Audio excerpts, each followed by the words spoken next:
Over the past couple of days, I've compiled over about 100 profiles of jiu-jitsu influencers and professional athletes.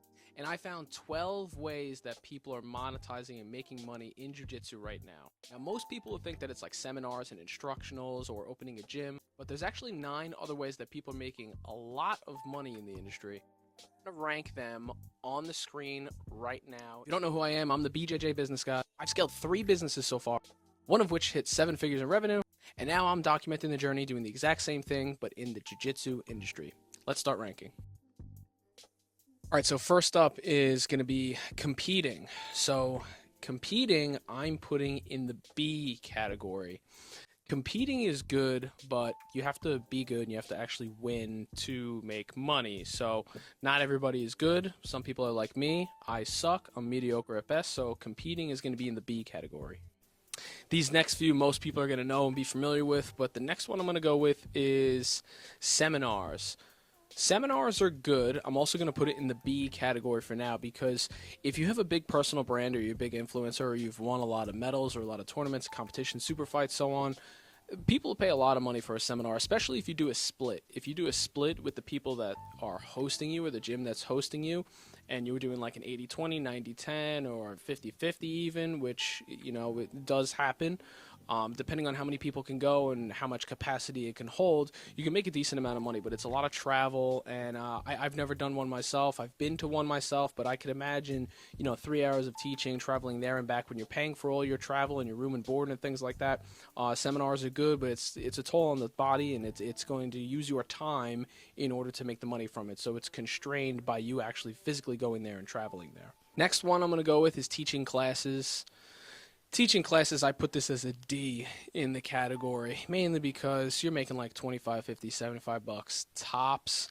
And really, it's, typically what you start off at. It's like at your local gym, or maybe you teach the kids class for free. And, you could definitely teach all the classes and you can make, a little bit of money, but it's really side money. It's really what most people get started with. Next one is going to be private lessons. This is typically what happens after you start teaching classes. Private lessons I'm going to put in the C category, mainly because it's like seminars, except instead of multiple people, it's really one person. You could do group privates too, like 2 or 3 people, and you can kind of multiply your revenue that way. But again, this is going to be super local. It's more for like people who have like a bigger local name, or like they're very popular at the gym. They're getting people to do privates. Now you can make a lot of money with privates if you get the right clientele, but by and large, most people that do private lessons, they're still making like that side money, extra gig money, and it's typically what they'll start off doing when they start making money in the jiu-jitsu space. Next one is going to be a strange one that I've seen not a lot of people do, but I've seen it after looking at all these profiles. It's going to be a manager. I'm actually going to put this in the A category. So a manager is kind of like a brand manager, or like these big influencers or these big celebrities that you see. Most of them have a manager to help them out with things. Managers are going to be looking for a specific type of clientele. They're going to be like very high level names, prominent people, people who do a lot of seminars or who do a lot of instructionals or have a lot of requests or a big, large social media following. These are people like Gordon Ryan, Craig Jones, all those types of influencers in jiu-jitsu. Sometimes they have managers, business partners, CEOs that run like their side of the business where like they're the brand and the name and the personal brand. So a manager, typically you can work with these influencers and you could take a percentage of the revenue that you help them get. You could charge them a monthly fee, but I've seen some managers in the space actually make a decent amount of money. I can't calculate exactly how much because it's not really public knowledge, but I could see their client list and I could see how many people they're actually managing at one time, and they're definitely making a decent living from it, so much so that it's like their full-time thing. All right, this one's going to be my first one that I rank in the S category. Instructionals. So S tier for instructionals. Here's the caveat with that. You can be an absolute nobody and put an instructional out there and nobody's going to buy it. You don't always have to use like BJJ fanatics. You can make your own funnel. I see people selling their own courses, their own instructionals off like Instagram and things like that. But if you have a large following, you're a high prominent influencer in the jiu-jitsu space, this is going to have you record this once and you're going to make what's called evergreen money from it, because people are going to buy it and buy it and buy it. And some people are going to buy it and they're going to share it. And some people will rip it off and give it to their friends for free and things like that. But that's the cost of doing business. So instructionals, you could definitely make good money from it. You're going to need a personal brand to do it. You're going to need some type of traffic or exposure. But it's the first model that I'm going to put in the S tier category. Affiliate products is next.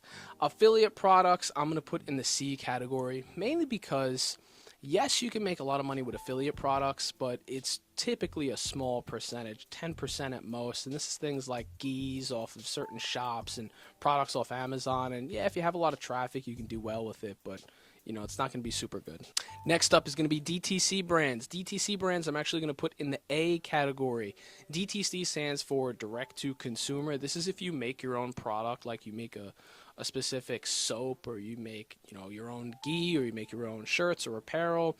DTC products can be good, but again, you need that traffic there. It needs to be actually be good, it needs to be good quality, and then you need to actually sell the products at a decent enough margin, whether you're using advertising, paid advertising, or just regular organic social media, or just online in a shop or a store. It needs to get enough traffic, and it needs to be good enough for people to be able to share it, or people to be able to buy from you again, become lifetime customers. So DTC products, although there's a high margin of error and there's a little bit of a barrier to entry, you have to know what you're doing. I'm going to put them in the A category because you do have a high earning potential from it. Next up, ad revenue. Ad revenue, I'm putting in the B category. Ad revenue is, you know, if you have a YouTube profile, or if you have some type of other source where you can get ad money, like X or Twitter, formerly known as. You can do this. It requires you to put out a lot of content. It requires people to actually watch and engage with it. You have to be good at content to do it. I've seen some people, especially on YouTube, make a ton of money off ad revenue in the jiu-jitsu space. So this one I'm putting in the B category. Next up, brand deals. I've also seen this on YouTube where, like, you know, certain companies would sponsor certain videos, or people will be partnered with a brand or partnered with some type of company. Brand deals, I'm going to be putting in the A category, mainly because depending on the brand and how much influence you have, they could pay you a pretty penny. You just have to be wary of what the brand represents and make sure it fits your style and it's not going against like your mission or your values or something like that, especially if it's something that's like kind of edgy. I would just be careful with that. But again, this requires traffic, some type of influence or personal brand. Everyone knows this one. Opening a gym. Opening a gym, I'm also putting in the A category, the A tier. Opening a gym can be good. There's a lot of gyms that are fly-by-night. They open, they're up for 5-6 years. They have trouble. They end up closing, or all the students leave that one gym because the gym owner hasn't really set the culture good enough for where people are competitive. Maybe they focus on kids classes only, and they have a tough time getting people who are super competitive in. And then, you know, kids, once they turn 5, 6, 7, maybe they stop. And that's about a 5 or 6 year mark where the gym closes. Gym business is tough. I've seen a lot of gyms open and close pretty rapidly.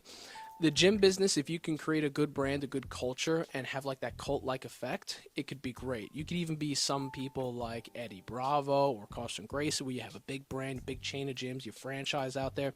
They probably make a ton of money just off the royalties alone and the franchising fees, depending on if they're a franchise or not. I haven't checked. But opening a gym, I'm ultimately going to put it in the A category. Okay, this is a new one, but a Patreon. Patreon, I'm putting in the S tier. This is one of the best ones I've seen. The problem with Patreon is people can join for free and then they have to like tip you to see the content. Patreon is just like somebody subscribes to you in order to get like higher level access to you. Maybe you do instructionals, maybe you do Q&As, things like that. Again, you need some type of a personal brand. It's good. The only issue is some people have like a couple hundred members, but we don't know how many of those members are paying. So like you could calculate it to say like, oh, if you have 472 members, they're all paying $5 a month.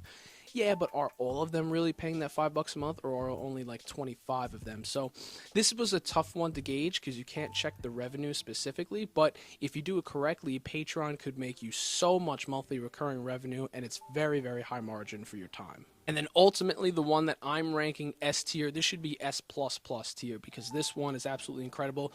Brand new, just started seeing people do this. There's only like 3 influencers that are doing this right now, 3 people that are doing this. and that's a school community. So school community, probably the best model you can use right now to monetize and make money in jiu-jitsu. I've seen some people make upwards to like $17,000-$20,000 a month and not even be that highly influential of an influencer in the jiu-jitsu space, or like they're brand new and they haven't been, winning medals for like 20 years. S tier category should really be like S plus plus plus plus. A school community, that would be the number one thing that I focus on if I'm looking to make money in jiu-jitsu. So that's it. That's my list. If you like this type of content when it comes to business and jiu-jitsu, then subscribe to me, and I'm going to be putting out a whole bunch more very soon.